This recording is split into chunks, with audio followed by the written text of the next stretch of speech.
Muy buenos días, queridos, que el Señor les bendiga. Quiero invitarles a abrir sus Biblias en el primer libro de Samuel, primero de Samuel capítulo 1. Vamos a leer desde el verso 19 al 28. Primero de Samuel 1, 19 al 28, dice así la palabra del Señor. Se levantaron de madrugada y adoraron delante del Señor, y volviéndose llegaron a su casa en Ramá. Elcana conoció a Ana su mujer, y el Señor se acordó de ella. Y sucedió que a su debido tiempo, Ana concibió y dio a luz un hijo, y le puso por nombre Samuel, diciendo, porque se lo pedí al Señor. Después, aquel hombre, Elcana, subió con toda su familia para ofrecer al Señor el sacrificio anual y cumplir su voto. Pero Ana no fue, sino que dijo a su marido, tan pronto como el niño sea destetado, lo llevaré para que sea presentado ante el Señor y se quede allí para siempre. Y Elcana su marido le respondió, haz lo que te parezca bien, quédate hasta que lo destetes, solo que el Señor cumpla la palabra que sale de tu boca. Así que la mujer se quedó y amamantó y a su hijo hasta que lo destetó. Y después de haberlo destetado, lo llevó consigo y lo trajo a la casa del Señor en Silo, junto con un toro de 3 años, 20 kilos de harina y una vasija de vino. El niño era pequeño. Después de degollar el toro, llevaron el niño al Elí. Y ella dijo, oh Señor mío, vive tu alma, oh Señor mío, que yo soy aquella mujer que estuvo de pie aquí, junto a ti, orando al Señor. Por este niño oraba, y el Señor me ha concedido lo que le pedí. Por eso yo también lo dedico al Señor, y estará dedicado al Señor todos los días de su vida. Y adoraron allí al Señor. Oremos. Padre, lo que nosotros no sabemos, te pedimos que tú nos lo enseñes. Lo que nosotros carecemos, te pedimos que tú nos lo concedas. Y aquello que nosotros no somos, te rogamos también que tú nos hagas, porque necesitamos de ti, necesitamos de tu obra, necesitamos de la iluminación de tu Espíritu, para que podamos comprender esta palabra. Bendícenos, Señor, te lo suplicamos en nombre de Jesús. Amén. ¿Alguna vez Dios te ha concedido una petición que le hiciste? ¿Qué sentiste en ese momento? Me imagino que hubo una profunda gratitud en tu corazón al ver la mano de Dios obrar exactamente de la manera que le pediste. Nosotros vimos la semana pasada que Ana oró por un hijo, pero no solo fue eso. Además, Ana hizo un voto al Señor. En el verso 11 dice, e hizo un voto diciendo, oh Señor de los cielos, si te dignas mirar la aflicción de tu sierva, te acuerdas de mí y no te olvidas de tu sierva, sino que le das un hijo varón, entonces yo lo dedicaré al Señor por todos los días de su vida y no pasará navaja sobre su cabeza. Ella prometió que si el Señor le concedía un hijo, lo dedicaría completamente al servicio del Señor. Y Elí, el sacerdote, al despedir a Ana, le dijo en el verso 17, ve en paz y que el Dios de Israel te conceda la petición que le has hecho. Y Ana volvió a su casa sin tristeza. La sección que tenemos hoy por delante de nosotros, vemos que Dios responde a la petición de Ana, le concede un hijo. Ana lo cría y finalmente lo entrega al servicio del Señor tal como había prometido. Es decir, ella cumplió su voto. Ella fue fiel a su palabra. Le prometió algo al Señor y lo cumplió. ¿Le has prometido algo al Señor alguna vez? Tal vez le has pedido determinadas cosas y le dijiste que si Él te concedía determinadas cosas, tú harías esto y esto otro. O tal vez tú eres de los que piensan que hacer un voto es algo muy osado, por lo tanto prefieres no prometerle nada al Señor. Bueno, la Confesión de Fe de Westminster se refiere a los votos de la siguiente forma. Dice en el capítulo 22, secciones 5 y 6, el voto es de naturaleza semejante a la del juramento promisorio y debe hacerse con el mismo cuidado religioso y cumplirse con la misma fidelidad que éste. El voto no debe hacerse a ninguna criatura, sino solo a Dios. Y para que sea acepto, ha de hacerse voluntariamente, con fe y conciencia del deber, como muestra de gratitud por la misericordia recibida, o bien para obtener lo que queremos. Y por él nos obligamos a cumplir más estrictamente nuestros deberes necesarios u otras cosas, en cuanto puedan ayudarnos adecuadamente al cumplimiento de las mismas. Para nosotros, presbiterianos del siglo XXI, nos parece un poco extraño que un documento como la Confesión de Fe de Westminster dedique un capítulo a los juramentos y votos. Sin embargo, la vida en el mundo requiere que con frecuencia nosotros tomemos ciertos votos en determinados contextos. Por ejemplo, cuando somos recibidos como miembros de una iglesia, cuando somos recibidos como miembros comulgantes de una iglesia, hacemos votos al Señor, votos de fidelidad, votos de servicio. Lo mismo hacemos cuando somos elegidos para algún oficio en la iglesia, el oficio de presbítero, el oficio de diácono. Cuando somos ordenados al ministerio, hacemos votos al Señor. Pero hay un voto más común. Cuando nos casamos, cuando contraemos matrimonio, hacemos un voto delante del Señor de permanecer fieles, de amar a nuestro cónyuge hasta que la muerte nos separe. Entonces estamos rodeados de votos, rodeados de juramentos. Es algo bastante común. Algo que la confesión de fe destaca con respecto a los votos es que nosotros debemos cumplirlos. Es decir, si yo hago un voto, si yo establezco un voto con el Señor, debo cumplirlo. Ahora la Biblia, no solo la confesión de fe, sino también la Biblia se refiere a los votos en diversas partes. De hecho, en el Eclesiastés, el predicador dice lo siguiente: cuando hagas un voto a Dios, no tardes en cumplirlo, porque Él no se complace en los necios. Cumple lo que prometes. Mejor es que no prometas a que prometas y no cumplas. No dejes que tu boca haga pecar, ni digas delante del mensajero que fue un error. ¿Por qué habrá de airarse Dios a causa de tu voz y destruir la obra de tus manos? Fíjense que el predicador está diciendo lo siguiente: cuidado con hacer votos al Señor. Pero si haces un voto al Señor, debes cumplirlo. Entonces los votos son para el Señor y le debemos obediencia a Él en el instante en que hacemos un voto. Y Ana sabía muy bien esto. Sabía muy bien lo que ella estaba haciendo. Por eso ella hizo un voto delante del Señor. Con esto presente, el tema para esta mañana es el siguiente: un voto cumplido. Un voto cumplido. Y lo primero que nos muestra el texto es que el Señor le concede a Ana su petición.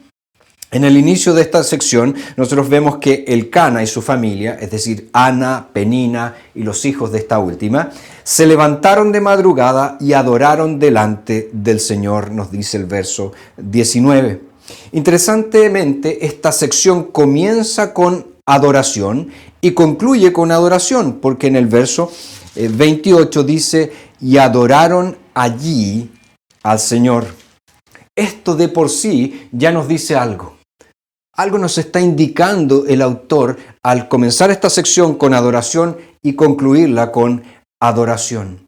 ¿Y qué nos está diciendo? Bueno, que todo el nacimiento de Samuel y su consagración al Señor está dentro del contexto de la adoración, en el contexto del servicio a Dios. De hecho, el término usado aquí para adoración, el término hebreo que es traducido como adoración en nuestras Biblias, indica postrarse, que es la forma de describir cómo el adorador se rinde delante de la presencia de Dios. Martín Lutero dijo que conocer a Dios es adorarle. También insistió en que la adoración no es algo extra o algo opcional para la persona cristiana, para la persona piadosa, sino que es un indicio o una expresión esencial del conocimiento de Dios. Es decir, si conoces a Dios, debes adorarlo. Si realmente le conoces, tienes que adorar su santo nombre. Ahora, Elcana, el marido de Ana, era un hombre que conocía al Señor. Ana también conocía al Señor. Y Samuel fue dedicado para servir al Señor. ¿No debería ser ese el principal deseo de nuestro corazón? ¿Conoces a Dios? ¿Le conoces verdaderamente? Y si le conoces, ¿le adoras en espíritu y en verdad? ¿Le adoras verdaderamente? Bueno, el texto sigue y nos dice que la familia vuelve al hogar en Ramá.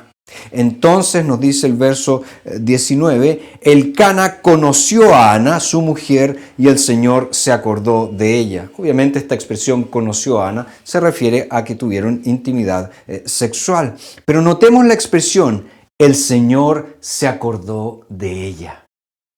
¿Qué quiere decir esto? ¿Que el Señor se había olvidado de Ana? ¿Que el Señor estaba tan ocupado pensando en otras personas que no tenía recuerdos y que en un instante se acordó de aquella mujer de Ramataim Sofim?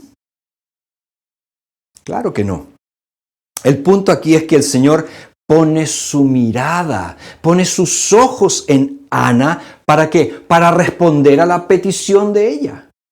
Ana había orado, oh Señor de los ejércitos, si te dignas mirar la aflicción de tu sierva, te acuerdas de mí, no te olvidas de tu sierva, sino que le das. Ahora entonces el Señor le concede a Ana su petición. El verso 20 nos dice que a su debido tiempo Ana concibió y dio a luz un hijo y le puso por nombre Samuel, diciendo, porque se lo pedí al Señor. Fíjense que aquí hay algo interesante. Las palabras de Ana aquí toman la bendición de Elí en el versículo 17, que literalmente sería que el Dios de Israel te conceda la petición que le pediste a él.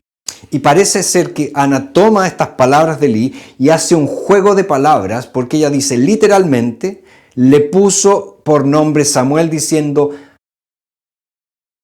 de Yahvé, de Jehová, del Señor, lo pedí. Y el nombre Samuel en hebreo es Saal, que significa se lo pedí. Entonces hay una profunda gratitud aquí. Pero también, fíjense, una profunda gratitud debió brotar del corazón de Ana cuando vio que el Señor había oído su clamor, cuando el Señor le había concedido su petición. Cuando parecía que ella estaba destinada a no tener hijos, el Señor había escuchado su oración y le había dado a ella y a Elcana su precioso hijo. Entonces, lo primero que el texto nos muestra aquí es a Ana recibiendo su respuesta a la oración. El Señor le concede su petición a Ana. Lo segundo que vemos aquí es que Ana aguarda hasta el momento conveniente. Ana aguarda hasta el momento conveniente. Esta mujer estaba muy consciente del voto que había hecho al Señor, pero ella esperó el tiempo oportuno para cumplir lo prometido. Nos dice el texto que Elcana junto a su familia subió a adorar como tenían por costumbre. Sin embargo, Ana se quedó en casa. ¿Y cuál fue su excusa?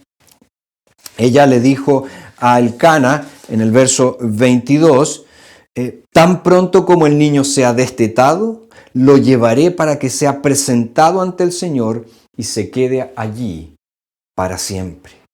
No debemos ver entonces en la actitud de Ana una indebida postergación o un intento de evadir su voto. El destete en Israel en aquella época se producía cuando el niño o la niña tenían aproximadamente 3 años. Entonces lo que Ana estaba diciendo es lo siguiente, cuando él esté listo, lo llevaré y cumpliré mi voto al Señor. No hay duda de que la realidad de la separación debe haber sido muy difícil para Ana. Pocas cosas en la vida son más difíciles que estar separados de aquellos que son más cercanos a nosotros, de aquellos que más amamos. Sin embargo, vemos en el texto que Ana estaba decidida a cumplir su voto al Señor. Ella vio en su hijo no solamente la misericordia de Dios, sino también vio la fidelidad de Dios a su palabra. Notemos la respuesta de Elcana. Verso 23 dice que Elcana, su marido, le respondió: haz lo que te parezca bien, quédate hasta que lo destetes, solo que el Señor cumpla la palabra que sale de tu boca. Literalmente, este versículo dice lo siguiente: haz lo que te parezca bien, quédate hasta que lo destetes, solo que Yahvé, solo que Jehová confirme su palabra. Entonces, ¿qué quiso decir Elcana con solo que Yahvé confirme su palabra? Algunas traducciones, como la nuestra aquí, la Reina Valera del 2015, señalan solo que el Señor cumpla la palabra que sale de tu boca. Sin embargo, esta traducción no está en el texto original hebreo de esa manera. Según estas traducciones, Elcana invoca el nombre del Señor para que el Señor ayude a Ana a cumplir su voto. Sin embargo, esta enmienda no procede, no corresponde interpretar de esa manera el texto. Solo el Señor es quien establece su palabra. ¿Qué quiero decir con eso? Solo el Señor la mantiene, solo el Señor la cumple, solo el Señor la completa. Y vemos aquí entonces, en las palabras de Elcana, una alusión al discurso fáctico de Dios, que consistió en que Él escuchó la oración de Ana, pero también hay una alusión a la promesa real que Dios había hecho por el nacimiento del niño, en referencia a su destino final al servicio del Señor. Entonces las palabras de Elcana se refieren al destino del niño al servicio de Dios. Por eso dice solamente que Yahvé cumpla su palabra. El Señor escuchó el voto que hiciste, entonces que Él cumpla su palabra, que este niño sea preservado para que Él pueda servir al Señor todos los días de su vida. De hecho, Juan Calvino, él señala: Elcana busca a Dios y suplica con oraciones que, dado que Dios le ha otorgado descendencia masculina, Dios lo consagrará y lo hará apto para su servicio y lo dirigirá por el poder de su Espíritu Santo, por el cual el servicio de Samuel será agradecido y aceptable a Dios. Entonces Dios había mostrado, no con palabras, sino con hechos, que aprobó el voto de Ana y le concedió un hijo que sería consagrado al servicio del Señor todos los días de su vida. Por lo tanto, Ana, consciente de esto, y Elcana también consciente de esto, Elcana pide que Dios confirme la respuesta a la oración y al voto de Ana. Tenemos entonces en primer lugar que el Señor le concede a Ana su petición. Vemos en segundo lugar que Ana espera hasta el momento oportuno. Y en tercer lugar, el texto nos muestra que Ana cumple finalmente su voto. Ana cumple su voto. El corazón tocado por la misericordia de Dios siempre desea hacer más de lo que se requiere. Y así sucedió con Ana. Su voto fue la manera tangible en que ella encontró para expresar su gratitud al Dios que le había bendecido de una manera tan asombrosa. El texto nos dice en el verso 24: y después de haberlo destetado, lo llevó consigo y lo trajo a la casa del Señor en Silo. Allí ofrecieron el sacrificio estipulado y llevaron al niño delante del sacerdote Elí, como nos dice el verso 25. Ahora notemos las palabras de Ana, aquí en los versos 26 al 28. Ella dijo: oh Señor mío, vive tu alma, oh Señor mío, que yo soy aquella mujer que estuvo de pie aquí junto a ti orando al Señor. Por este niño oraba y el Señor me ha concedido lo que le pedí. Por eso yo también lo dedico al Señor y estará dedicado al Señor todos los días de su vida. Hay varias características evidentes en las palabras de Ana que explican el por qué ella estaba tan dispuesta a mantener un voto tan exigente como entregar a su pequeño hijo al servicio del Señor. Separarse de él para que él estuviera al servicio del Señor. Bueno, en primer lugar, nosotros vemos claramente que el comportamiento piadoso de Ana es incentivado ¿por qué? Por su gratitud al Señor. Ella estaba muy agradecida al Señor. Estaba agradecida por lo que el Señor le había dado. Y vemos eso en su explicación al sacerdote Elí. Oh Señor mío, vive tu alma, oh Señor mío, que yo soy aquella mujer que estuvo de pie aquí junto a ti orando al Señor. Por este niño oraba y el Señor me ha concedido lo que le pedí. Observemos la lógica de Ana. Se lo entrego a Dios porque Dios me lo dio. Se lo entrego al Señor porque el Señor me lo dio. De la misma forma, todo verdadero cristiano, toda verdadera cristiana o todo verdadero servicio cristiano y las ofrendas que nosotros entregamos al Señor son una respuesta agradecida. Las entregamos en agradecimiento por la misericordia de Dios, por la provisión de Dios hacia nuestras vidas. Y el ejemplo de Ana muestra que la gracia de Dios exige que nosotros respondamos devolviéndole al Señor. Todo lo que Dios nos da le pertenece a Él y está destinado a nuestro bien y a la gloria de Dios. Recibir los dones de Dios simplemente para nuestro propio placer es abusar de ellos y despreciar al dador, apreciando poco la generosidad de Dios y reconociendo poco nuestra dependencia de su gracia. J.C. Ryle pone este principio en el contexto del Evangelio. Él dice: el amor agradecido es la verdadera fuente de la verdadera obediencia a Cristo.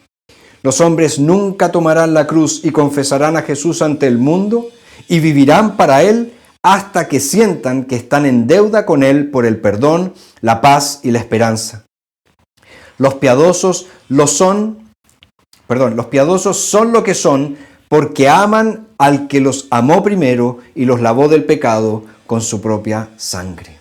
Es por esto que el Evangelio de Jesucristo es la mayor fuerza transformadora, porque puede cambiar a personas codiciosas, orgullosas, amantes de sí mismas, y las hace de ellas personas que aman la santidad, aman el amor, aman el servicio. Ryle también dice: el secreto para ser santos es saber y sentir que Cristo ha perdonado nuestros pecados, porque en respuesta a esa gracia maravillosa, yo busco al Señor, yo me entrego al Señor, yo me consagro al Señor. Entonces, con acción de gracias, por la gracia de Dios, Ana no consideró el hecho de que Samuel se criara en el templo como un sacrificio terrible, sino más bien como una alegría profunda, a pesar de la pérdida que sufrió. Una segunda característica que vemos en Ana es que ella no solamente estaba agradecida, sino que también ella fue fiel en el cumplimiento de su voto. Fiel en el cumplimiento de su voto. Es de destacar que ella se negó a volver a subir al tabernáculo hasta que estuvo preparada para dejar allí a su hijo pequeño. Lo más importante en la mente de Ana era ¿qué cosa? Era su promesa, el voto que ella había hecho al Señor y su obligación de cumplir este voto. Si Ana hubiera ido a Silo antes de que el niño hubiera sido destetado, debería haberlo traído de regreso a casa y eso hubiera significado que ella hubiese incumplido su voto. Por lo tanto, la primera vez que ella se presentara delante del Señor en Silo, iba a ser el momento, el instante en que ella cumpliría su voto, dejando allí a Samuel, dejándolo en el templo, dejándolo para que sirviera al Señor allí. Como personas que confiamos en las promesas de Dios, Los cristianos debemos tener cuidado en mantener nuestras promesas. Independientemente de las dificultades, nuestro principal deseo debe ser permanecer fieles a nuestros deberes y obligaciones para con el Señor. Y una tercera característica que vemos en Ana, en este gesto de entregar a su hijo, es la gran generosidad de esta mujer. La gran generosidad en la manera en que ella ofreció a su hijo. ¿Qué quiero decir con esto? Ana, en lugar de ofrecer lo mínimo para justificar el cumplimiento de su voto, ella ofreció lo máximo que pudo. Nos dice el verso 24, y después de haberlo destetado, lo llevó consigo y lo trajo a la casa del Señor en Silo, junto con un toro de 3 años, 20 kilos de harina, una vasija de vino. Fíjese que acá hay un problema de traducción con este versículo que arroja bastante luz sobre la generosidad de Ana. La mayoría de las traducciones en español dice que Ana trajo un toro de 3 años. La Reina Valera del 2015 dice eso, la Reina Valera de 1960 dice lo mismo, la Nueva Versión Internacional dice lo mismo, la Biblia de las Américas dice lo mismo. Pero el texto original en hebreo dice que Ana trajo 3 novillos. No un novillo de 3 años, trajo 3 novillos. Ahora los estudiosos bíblicos consideran que la lectura original es un poco problemática y hacen esta enmienda y dicen un toro de 3 años. ¿Por qué? Porque en parte el verso 25 dice que después de degollar el toro, en singular, significaría en realidad que no son 3 toros, sino que es solo uno. Pero la principal objeción que en realidad levantan algunos estudiosos bíblicos es que ofrecer 3 toros implicaría un tremendo sacrificio económico. Y como ellos son incapaces de considerar tan grande generosidad, prefieren reducirlo. En realidad era un toro de 3 años en vez de 3 toros, porque 3 toros sería mucho dinero para entregar al Señor. Pero fíjense que cuando leemos que ella ofreció 20 kilos de harina y ofreció una vasija, un odre de vino, que aproximadamente cabían 20 litros, estamos hablando de una gran ofrenda para una cultura ganadera, para una cultura agrícola como aquella. O sea, Ana ofreció mucho al Señor. Demostró ser una mujer muy generosa al Señor. Ana ofreció más de lo que ella debería haber ofrecido. Obviamente, la mayor generosidad de Ana fue ofrecer a su hijo pequeño, a su hijo Samuel, al Señor. Porque después de mencionar los toros, la harina y el vino, nos dice el verso 24, el niño era pequeño. Aquí estaba el regalo verdaderamente generoso de Ana. Y ella lo dice en el verso 28. Por eso yo también lo dedico al Señor y estará dedicado al Señor todos los días de su vida. Aquí también hay una breve nota exegética bastante interesante. La misma palabra hebrea para Samuel, que es Sahal, significa pedir o dedicar según el modo del verbo. Ana hace uso entonces de un juego de palabras para reconocer que la respuesta adecuada a su oración contestada es la dedicación de su hijo al servicio del Señor. La fe que recibe los dones de Dios también devuelve los dones a Dios, usándolos para servir a la causa de Dios y para el avance del reino. Samuel siempre sería el hijo de Ana, pero como ella lo había recibido de Dios, estaba feliz en convertirlo en un siervo de Dios. Y para siempre. Aquellos que usan los dones de Dios de esta manera nunca serán perdedores, sino que siempre ganarán al final. Ana se había ganado la bendición de Dios, el respeto tanto de Elcana, su marido, como de Elí, el sacerdote. Y más tarde nosotros vemos en el libro de Samuel que Ana recibió de Dios 3 hijos y 2 hijas. Pero ellos no eran necesarios para completar el gozo de esta mujer. En el don de su hijo, en el regalo de su hijo, Dios le había dado a Ana una razón más grande para vivir y mucho gozo, porque Dios oyó mi aflicción, Dios escuchó mi clamor y me concedió un hijo. Ahora este hijo tan precioso que yo tanto quería, se lo dedico al Señor porque Él me lo dio. Cuando Ana dice, estará dedicado al Señor, la palabra dedicado resulta ser ¿qué cosa? El nombre Saúl. El rey Saúl aún no ha aparecido aquí en la historia de primero de Samuel, pero obviamente los lectores originales de este relato no podrían dejar de notar la conexión. Una de las principales transiciones que nosotros vemos en el primer libro de Samuel, así como en la historia de Israel, tendría lugar cuando el pueblo decide dejar de lado al viejo Samuel, a este profeta del Señor, y reemplazarlo por un rey. ¿Para qué? Para ser como las demás naciones. Y ese rey se llamaría Saúl. Pero antes de ese funesto momento, Ana señala que Dios ya ha dado un Saúl a Israel en la forma del hijo que Ana ofrecía de vuelta al Señor con fe.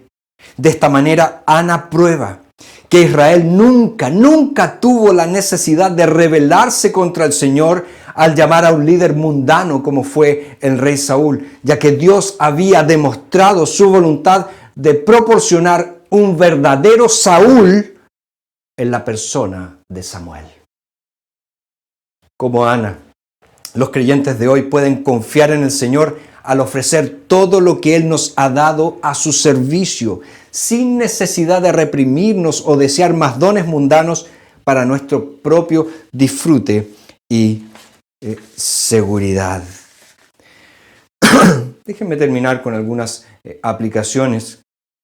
Ana y Elcana proporcionan un modelo valioso de la actitud que los padres cristianos debemos tener hacia nuestros hijos. Demasiados padres cristianos son impulsados por motivaciones mundanas con respecto a sus hijos. Una de las razones por las que muchos jóvenes abandonan las iglesias donde fueron criados, abandonan su fe cuando empiezan a crecer, es porque sus padres los encaminaron por sendas mundanas. Crecieron enseñándoles a soñar con tener gran éxito en el mundo, grandes riquezas, hacerse famosos, ser adorados y amados por lo bello que son, por sus logros, por su talento. Y mientras tanto, la triste realidad es que cuando estos jóvenes escuchan el llamado de Dios al ministerio o a las misiones, hay muchos padres cristianos que se transforman en el principal obstáculo, instándolos a realizar otro tipo de vocaciones que sean más fáciles, que traigan más prestigio, o que no se vayan a una tierra tan lejana, en vez de regocijarse en qué, en dedicar a sus hijos al servicio a Dios. Una segunda cosa, el deber de los padres cristianos es preparar a sus hijos para el servicio a Dios, ya sea en el ministerio formal o como miembros productivos de la iglesia. Ana pudo dedicar a su hijo pequeño al Señor porque sabía que Samuel le pertenecía al Señor antes de pertenecerle a ella. Los padres somos mayordomos de nuestros hijos, mayordomos en la crianza de nuestros hijos, estos hijos que el Señor nos ha dado y que le pertenecen al Señor. Los padres piadosos deben hacer que su principal ambición y oración para sus hijos sea que ellos sirvan al Señor de la mejor forma, con la mayor fidelidad. No somos Ana o Elcana, pero cuando venimos a Dios presentando nuestros dones al servicio del Señor, debemos recordar que solo venimos a Dios por medio de los méritos y la sangre de nuestro Salvador Jesucristo. En Cristo nosotros estamos seguros de que Dios nos acepta, de que Dios nos ama y de que Dios nos capacita para el servicio. Como dijo el apóstol Pablo, Cristo nos ha hecho aptos a nosotros, pecadores como somos, para que entremos en la familia de Dios, para que participemos en la obra de su glorioso reino, para que participemos de la herencia de los santos en luz.